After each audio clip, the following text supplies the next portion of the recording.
आज का हमारा डीप डाइव संत तुलसीदास जी के एक बहुत प्रसिद्ध दोहे पर है जी। और हमारे पास स्रोत के रूप में बस यही एक दोहा और उसका अर्थ है।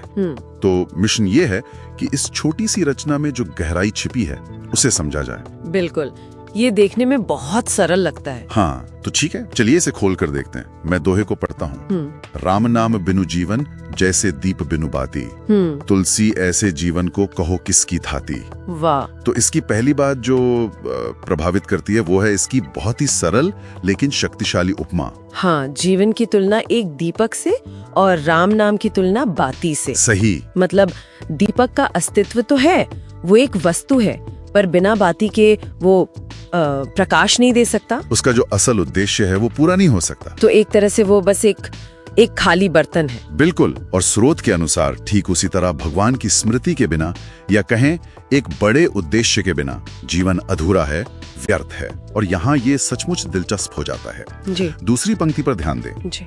तुलसी ऐसे जीवन को कहो किसकी थाती। ये सिर्फ जीवन को व्यर्थ नहीं बता रही। नहीं, ये एक सवाल पूछ रही है। हाँ, एक सवाल जी।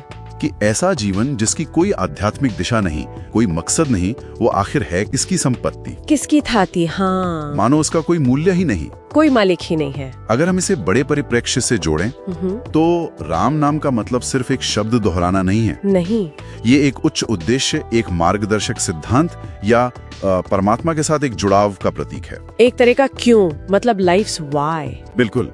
ये दोहा यही बताता है कि इस आध्यात्मिक सहारे के बिना जीवन का कोई सार नहीं है, कोई आधार नहीं बचता। तो इसका कुल मतलब क्या निकलता है?